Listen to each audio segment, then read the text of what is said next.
अनमोल वचन अखिल भारतीय संत मत सत्संग के संस्थापक और गृहस्थ में आनंद योग के जनक परम संत महात्मा परम पूज्य श्री यशपाल जी महाराज अर्थात परम पूज्य भाई साहब जी द्वारा प्रतिपादित इन अनमोल वचनों का पालन करना अति आवश्यक है।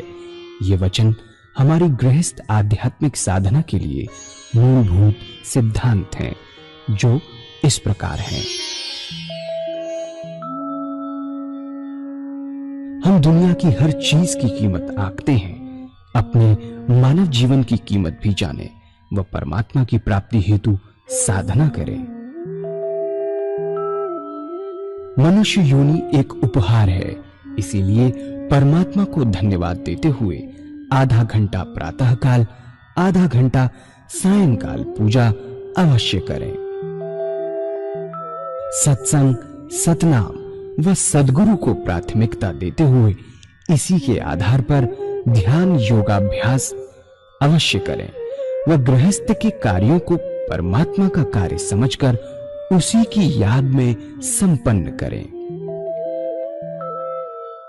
हर समय ये ध्यान रहे कि गुरु कृपा द्वारा परमात्मा की पवित्र सत्ता का हमारी आत्मा में वास है, अतः मन में निरंतर अपने इष्ट देव का जाप करें। मान सम्मान की इच्छा न करें व अपमान से दुखी न हो। परमात्मा के अतिरिक्त किसी और का भय न करें। दूसरों की बुराई न करें, न सुने, सत्य व मधुर बोलें, अश्लील शब्द मुंह से ना निकालें, सभी से नम्रतापूर्ण व सुंदर व्यवहार करें। धर्म पत्नी के अतिरिक्त अपने से बड़ी से माता जैसा, बराबर की से बहन जैसा व छोटी से पुत्री जैसा व्यवहार करें। सांसारिक जीवन यापन की आवश्यकताएं अंतहीन है, इसलिए अधिक से अधिक समय सत्संग में व धन परोपकार में खर्च करें। याद रखें, न स्त्री माया है, न धन दौलत, न ही परिवार। माया वह है जो हृदय को परमात्मा से दूर हटा दे। अतः निरंतर सत्संग और सद्गुरु की शरण में रहने का प्रयास करें। भोजन अपने इष्ट को अर्पण कर प्रसाद रूप में परमात्मा की याद में करें। रात्रि में सोने से पहले अच्छे बुरे कार्यों का आत्मनिरीक्षण कर उसका समुचित पश्चाताप करते हुए ध्यान करें व प्रभु की गहरी याद में ही विश्राम करें। परमात्मा तू ही है, तेरी इच्छा पूर्ण हो।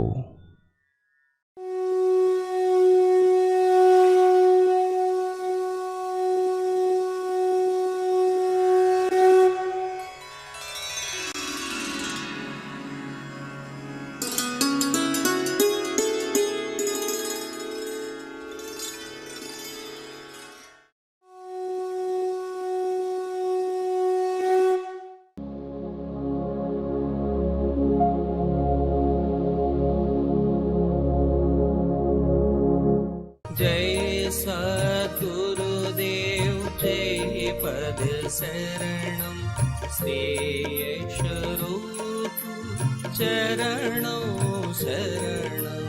जय सद्गुरुदेव जय पद शरणम श्री यशरूप चरणों शरणम।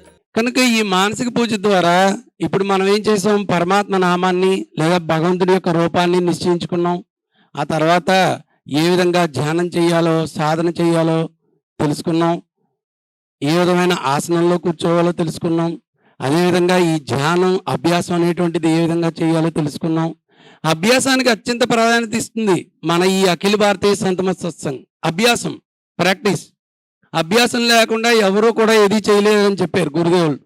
చిన్న పిల్లవాడు ఉంటాడు, అతడికి పెద్దవాళ్ళు చేపట్టుకుని నడిపించడం నేర్పిస్తారు, అభ్యాసం.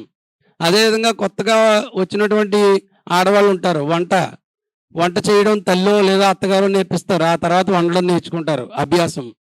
అదేవిధంగా ఏదైనా సరే ప్రాపంచిక విద్యలు, ప్రాపంచికపరమైనటువంటి వ్యాపారాల్లోనే అభివృద్ధి చెందడానికి అభ్యాసం కావాల్సొచ్చినప్పుడు, ఆధ్యాత్మిక మార్గంలో కూడా ముందుకు వెళ్ళి పరమాత్మను పొందడానికి కూడా అభ్యాసం ఎంతో ముఖ్యమైన విషయం అని చెప్తున్నారు గురుదేవులు.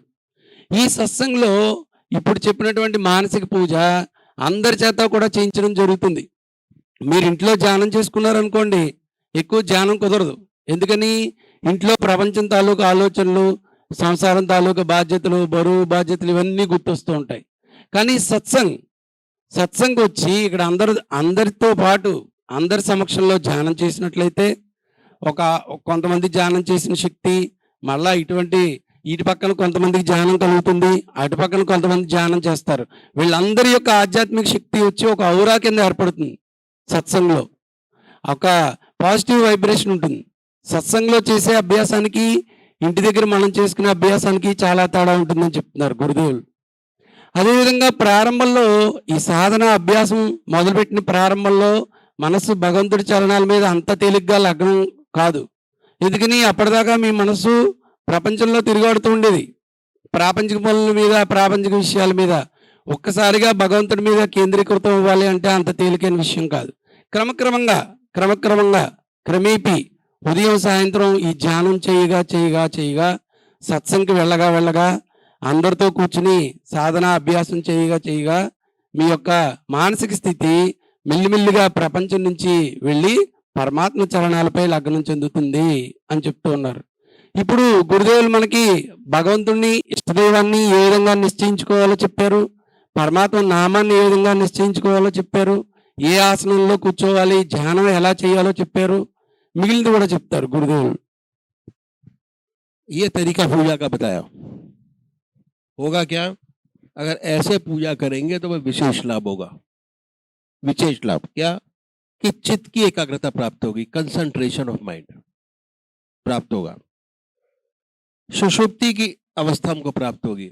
जैसे ही आप जाएंगे आपको इतना रिलैक्स मिलेगा कि आपको नींद आएगी, सुषुप्ति की अवस्था। और सुषुप्ति से सहज समाधि में प्रवेश करेंगे। अगर इस तरीके से आप ध्यान करेंगे, पूजा करेंगे, तो आप 5 मिनट अपने इष्ट का नाम लेंगे तो ये स्थिति आपको प्राप्त होगी। इन संतों ने इस बात का विशेष ध्यान रखा कि काम का समय न दिया जाए। अब क्या है, दूसरा काम क्या करना है कि हर मनुष्य भोजन करता है और भोजन करने में आधा घंटा दोपहर को और आधा घंटा रात्रि को लगाता है। 1 घंटा टाइम बढ़ाना है। टाइम बढ़े कैसे? अभी तो आधा घंटा सुबह आपने पूजा का दिया, आधा घंटा शाम को पूजा का दिया, 24 में से 1 घंटा परमात्मा की याद। मन नहीं लगेगा पूजा के अंदर, मन भागेगा, तरह तरह के विचार आएंगे। टाइम बढ़ेगा कैसे? दूसरा काम जो हम भोजन करते हैं वो हमारा आधा घंटा दोपहर को, आधा घंटा रात्रि को यूटिलाइज करने का तरीका बताया। भोजन करता है, दुनिया के व्यवहार का कोई काम नहीं कर रहे होते, इस भोजन के तरीके में परिवर्तन लाना पड़ेगा। और पुराना तरीका यही था जो मैं आपके सामने रखूंगा। अब भी बहुत सी जगह ये तरीका किया जाता है, पर हुआ क्या, वेस्टर्न कल्चर की छाप पड़ी हमारे ऊपर और हमारा स्टैंडर्ड 2.5 फुट ऊंचा हो गया। पहले जमीन पर बैठकर भोजन करते थे, अब मेज कुर्सी पर बैठकर भोजन करते हैं। कोई नुकसान नहीं, उसमें कोई नुकसान नहीं। नुकसान क्या है कि जितने भी हम वार्तालाप करते हैं वो खाने की मेज पर बैठ के करते हैं। इस तरीके में तब्दीली लानी होगी यदि आप आध्यात्मिक जिंदगी चाहते हैं। तो क्या है, अब वो परिवर्तन क्या है कि जब भोजन आपके सामने आए, जितनी जरूरत है उतनी दीजिए। उसके बाद अपने इष्ट का ध्यान कीजिए, उन्हीं के ध्यान में हर ग्रास, हर कौर का पान कीजिए। कोई भी चीज बगैर परमात्मा की याद के शरीर में न जाए, कोई चीज बगैर परमात्मा की याद के ना पिए। यह अभ्यास अगर 15 दिन आपने कर लिया तो 16वें दिन आपको करने की जरूरत नहीं पड़ेगी, ऑटोमेटिक अपने आप शुरू हो जाएगा। क्योंकि हमारे शरीर को आदत है, जिस चीज को रिपीटेडली बार बार करते हैं उसकी मन आदत बना देता है। अब क्या हुआ, भोजन की एक विशेषता है, भोजन जिन विचारों में डूब कर किया जाता है, जो खून बनेगा उन्हीं विचारों का रंगा बनेगा। ठीक है, तो इस तरीके में तब्दीली आनी। यदि आप भोजन भगवान की याद में करेंगे तो दिन भर जब भी आप खाली होंगे ऑटोमेटिक परमात्मा की याद आएगी। अब आपको मेहनत करने की जरूरत नहीं है, जब भी खाली होंगे फौरन परमात्मा की याद। भगवान कृष्ण ने गीता में साधक की दृष्टि से 4 विषय बतलाई। आया पहला आहार की शुद्धि, यह है आहार शुद्ध करना। दूसरा है विहार की शुद्धि, तीसरा अभ्यास और चौथा वैराग। जब भी आप खाली होंगे ईश्वर की याद स्वतः ही आएगी, क्योंकि आप भोजन परमात्मा की याद में कर रहे हैं। अब पूजा में ही परमात्मा की याद करते हैं तो आधा घंटा दोपहर भोजन का समय और आधा घंटा रात्रि भोजन का समय ऑटोमेटिक पूजा में बदल जाएगा। अब आपके 24 में से 2 घंटे परमात्मा की याद के हो गए। आधा घंटा सुबह पूजा, आधा घंटा सायंकाल पूजा, आधा घंटा दोपहर भोजन, आधा घंटा रात्रि भोजन। बड़े आराम से किया जा सकता है। हमने आधा घंटा समय आपका लिया, ये तो भोजन हम करते ही हैं। अगर थोड़ा सा परिवर्तन कर देंगे तो बहुत बड़ी बात हो जाएगी, आहार की शुद्धि हो जाएगी। आहार शुद्ध, मन शांत। जैसा जिस विचारों में बैठकर भोजन करेंगे, जो खून बनेगा उन्हीं विचारों का रंगा बनेगा और बड़े आराम से आप इस चीज को कर सकते हैं। अब क्या हुआ, इन संतों ने बड़ा भारी जोर दिया किस चीज पे? स्वादेंद्रिय निग्रह पर। जब तक स्वाद पर कंट्रोल नहीं होता, आत्मा की सारी इंद्रियों पर कंट्रोल नहीं होता। और स्वाद पर कंट्रोल करने का बड़ा सुंदर सभ्य तरीका हमारे सदगुरु ने बताया कि परमात्मा की याद में डूबकर भोजन कीजिए, आपको स्वाद का पता ही नहीं लगेगा। और कभी भी ऐसा नहीं होगा कि आप ओवर ईट कर पाए। बड़े आराम से जिंदगी बड़े आराम से चलेगी। और अब आपके पूजा के 2 घंटे हो गए। उसके बाद आगे ये देखा कि और कौन सा समय हमारे पास खाली है जो बड़े आराम से परमात्मा को दे सकते हैं। ये लगा कि हम सोते हैं, और सोने में 6 घंटे 8 घंटे सब लगाते हैं। कोई 6 घंटे सोता है, कोई 8 घंटे 8 आवर्स सोता है। अगर थोड़ा सा सोने में परिवर्तन कर दिया जाए तो बहुत बड़ी बात हो जाएगी। क्या? विहार की शुद्धि हो जाएगी। भगवान श्री कृष्ण ने विहार की शुद्धि पर बड़ा भारी जोर दिया। 20 मिनट परमात्मा को दे, 6 घंटे आपके अपने हो गए। 6 घंटे परमात्मा की याद। ये मन की आदत है। भगवान श्री कृष्ण विहार कैसे होगी, इसका तरीका संतों ने बताया कि जब दुनिया के सारे काम समाप्त हो जाएं, अपनी चारपाई पे बैठिए, बैठ के 2 काम कीजिए। पहला आत्मनिरीक्षण। जब दिन में काम किया उनको सोचिए कि कौन सा अच्छा काम हुआ, कौन सा खराब काम हुआ। जो अच्छे काम है वो अपने इष्ट देव को अर्पण कर दीजिए कि हे प्रभु, आपने कराया, आपकी वजह से हुआ, हमारे में इतनी शक्ति नहीं थी किसी का अच्छा भला काम कर सकते, उसको अर्पण कर दिया। उसके बाद देखिए कि आपके अंदर कमियां कौन सी है। किसी गुरु गाइड के पास जाने की जरूरत नहीं कहीं पर भी, कि अगर गुरु ये कहे कि राम का नाम लो, आप कृष्ण का नाम लेते हैं, तो आप मेडिटेट नहीं कर पाएंगे जब तक आपकी अपनी चीज नहीं होगी। ठीक है, तो क्या है, आपकी दया कृपा से हुआ, तो सोचिए आप में कोई कमी खराबी तो नहीं है। अपनी आत्मा से पूछें। किसी गाइड गुरु के पास जाने की जरूरत नहीं है इसके लिए पूछने की। अगर कहती है कि हमारी जिंदगी में काम है, क्रोध है, लोभ है, मोह है, अहंकार है, और अगर कोई भी चीज आपको नजर नहीं आती तो बहुत अच्छी बात है। अगर ये सारी चीजें ऐसे आती है, मैं एक एग्जांपल देता हूं, इसके लिए प्रायश्चित करना बहुत जरूरी है। हम भगवान के सामने प्रायश्चित करें कि इन कमियों से हमें दूर करें। कमियां हैं हमारे अंदर बहुत से। प्रार्थना बहुत बड़ी चीज है।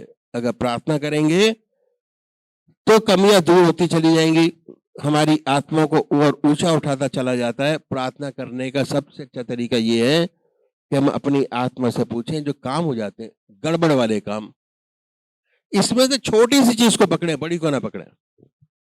जो आदतवश हो जाते हैं, जैसे कप लड़ने की आदत पड़ी हुई है, उसमें झूठ बोल जाते हैं। झूठ तो झूठ है, बगैर मतलब झूठ क्यों बोले। अगर ऐसा होता है तो परमात्मा से वायदा कीजिए कि आज से ये खराबी ना हो, ऐसी शक्ति हमको प्रदान करें। छोटी सी छोटी चीज पकड़िए, परमात्मा से वायदा कीजिए और छोड़ दीजिए। छोड़ते चले जाएंगे इसका इफेक्ट क्या होगा कि हमारी जो इच्छा शक्ति है, विल पावर बोलते हैं हम, वो इतनी स्ट्रांग होती चली जाएगी कि बड़ी बड़ी कमियां जो हमारे अंदर हैं, जिन्हें सोचते हैं कि ना जा पाएंगी, वो भी छूटती न जाएंगी। जीवन बड़ा शुद्ध और अच्छा होता चला जाएगा। खराब निकलना शुरू हो गया, अच्छा परमात्मा को सौंप दिया। मानस पटल पर कोई इफेक्ट नहीं है हमारे। खराब चीज छोड़ते चले गए, अच्छी चीज परमात्मा को अर्पित करते चले गए। मानस पटल काम खत्म। उसके बाद क्या है कि वायदा करें, विल पावर बढ़ाएं। विल पावर बढ़ाने का सिर्फ एक ही तरीका है जो मैंने आपके सामने रखा। बहुत से भाई लोग विल पावर इतनी कमजोर होती है कि आज हनुमान जी की पूजा कर रहे हैं, कल शिव जी की कर रहे हैं, परसों राम जी की कर रहे हैं, आज बृहस्पतिवार की पूजा, कल शनिवार की पूजा, बदलते चले जाते। एक से काम नहीं हुआ दूसरों को पकड़ा, दूसरे से काम नहीं हुआ तीसरे को पकड़ा, तीसरे को काम नहीं पकड़ा चौथे को पकड़ा, उसके बाद ज्योतिषी के पास चले गए, वहां पूछ के आए, कोई फायदा नहीं है। परमात्मा ने जिस हाल में हमको रखा, उस हाल में खुश रहने की कोशिश करनी चाहिए। कोई नहीं करता, परमात्मा के अलावा कोई भी आपका साथी ऐसा नहीं है जो आपकी मदद कर सकता हो। मैंने अपनी जिंदगी में यही महसूस किया अब तक। उसके बाद अपने इष्ट का ध्यान कीजिए। जो चीज छोड़नी है छोड़ दीजिए, अपने इष्ट का ध्यान कीजिए, और जब ध्यान लग जाए, याद अच्छी आ जाए, उसी की याद में सो जाइए। यह मन का विशेष गुण है। मन जिन विचारों में डूब कर सोता है, रात भर उन्हीं विचारों में पड़ा रहता है। अगर आप परमात्मा की याद में डूब कर सोएंगे तो रात भर आपका ध्यान बना रहेगा, और सुबह जब उठेंगे तो उन्हीं की याद होगी। 6 घंटे सोने के आपके ऑटोमेटिक पूजा में बदल जाते हैं, क्योंकि ये मन का विशेष गुण है। क्या है? हम लोग गृहस्थी है, घर में कोई मुसीबत आ पड़ी, सोने से पहले उस मुसीबत की चिंता होती है, रात भर उसी मुसीबत का स्वप्न देखते हैं, सुबह उठते हैं, वो चीज और गहराई होती है। एक बच्चा है, माँ का दूध पीते पीते सो जाता है, रात भर मुंह चलाता रहता है, मानसिक रूप से दूध पीता होता है। अगर सुबह 2 घंटे में उसको भूख लगती है, तो शाम को 4 घंटे 5 घंटे के बाद उसको ऐसा एहसास होता है कि अब मेरा पेट खाली हो गया। यह मन का गुण है, विशेष गुण। तो अपने अंदर ध्यान की सुंदर अवस्था पाता है। ऐसे बहुत से साधक है जिनके आज्ञा चक्र पर स्पंदन होता है। अगर सोने से पहले आज्ञा चक्र पर स्पंदन होगा, तो सोने के से जब उठेंगे आज्ञा चक्र पर स्पंदन और तेज होता मिलेगा। आत्मा यही कहती है कि जिस ध्यान में सोया था, सुबह उठा था, उसी का ध्यान हुआ मेरे को। सुंदर सुंदर सपने बेखबर होकर सोते हैं। सुंदर सपने बेखबर होकर सोते हैं, नींद अच्छी आती है, और सुबह उठते हैं तो बड़े फ्रेश उठते हैं, परमात्मा का नाम लेते हैं, सारा दिन बड़ा सुंदर और अच्छी तरीके से हो जाता है। अब क्या है, मानसिक रूप से दूध पीता होता है, मन का विशेष गुण है। यह है विहार की शुद्धि, जिस पर भगवान श्री कृष्ण ने बड़ा भारी जोर दिया। 20 मिनट आपने परमात्मा को याद किया, 6 घंटे आपके अपने हो गए। ये प्रैक्टिस करके देखिए। It is a very practical subject जो मैं आपके सामने रख रहा हूं। पूजा करना जैसे और प्रैक्टिकल सब्जेक्ट है, ऐसे ये भी टोटल प्रैक्टिकल सब्जेक्ट है। बड़े आराम से आप साइंस की तरह इसको मिलाइए और रिजल्ट हासिल कीजिए अपना। इतना शांति, इतना समय। अब क्या है कि आधा घंटा सुबह पूजा, आधा घंटा सायंकाल पूजा, आधा घंटा दोपहर भोजन, आधा घंटा रात्रि भोजन, और 6 घंटे सोने के। हर साधक, हर मनुष्य, हर ग्रस्त में काम करने वाला आदमी बड़े आराम से अपने बना सकता है। और घर का सारा काम करने के लिए आपके पास एनर्जी उससे डबल होगी, और समय 1 भी सेकंड नहीं लिया गया आपका। Energy double triple. परमात्मा का ब्लिस आपके साथ है, आपके इष्ट का ब्लिस आपके साथ है। जो काम करेंगे बड़ी सुंदरता से पूरा होगा, और बहुत जल्दी पूरा होगा। 8 घंटे 24 में से आपके अपने होंगे। अब जब सुबह की पूजा करने बैठेंगे, तो अब मन लगना शुरू होगा आपका, इससे पहले नहीं लगेगा। जिसका मन नहीं लगता, सत्संग के अंदर कहते हैं रात की पूजा करो, रात को बैठो, उसी के ध्यान में सोइए, सुबह अपने आप आपका मन लगना शुरू हो जाएगा। बहुत प्रैक्टिकल सब्जेक्ट है। Practical subject. पूजा, मानसिक पूजा, जब ये मानसिक पूजा हो जाती है, नाम राम, आपने ठोका राम रेत के अंदर, जमुना जी की रेत के अंदर, गोदावरी की रेत में हाथ रखिए, थोड़ा हल्का दबाइए, हाथ का इम्प्रिंट आएगा, और जोर से दबाइए और ज्यादा होगा, और जोर से दबाइए और ज्यादा। हमारा मस्तक उसी की तरह, राम, थोड़ा इंप्रेशन बना, फिर राम किया, फिर थोड़ा इंप्रेशन बना, और राम किया और इंप्रेशन बना। वो इतना इंप्रेशन पक्का हो जाता है कि आजकल स्टडीज ये कह रही है कि अगर एमआरआई कराया जाए तो वो छाप आपको दिखाई देती है शरीर के अंदर। नर्व जो है, जिंदगी की कोई भी चीज हमको 100% याद नहीं है।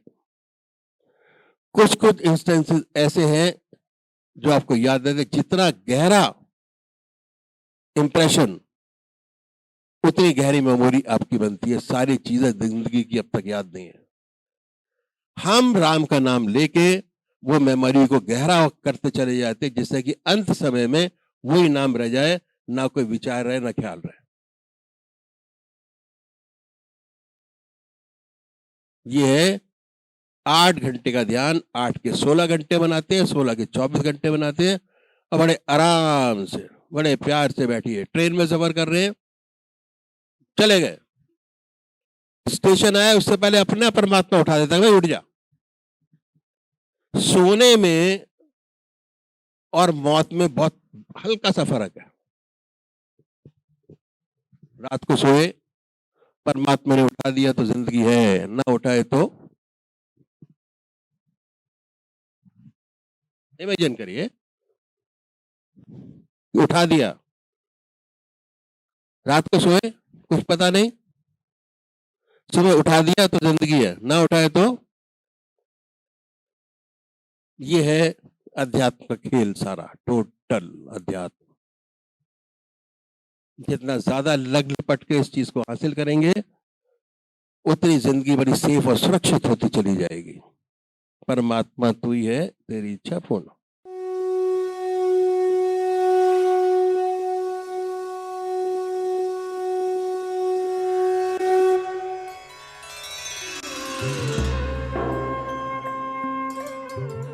ध्यान योग के कार्यक्रम आनंद योग से निशुल्क जुड़ने के लिए संपर्क करें 9810239677।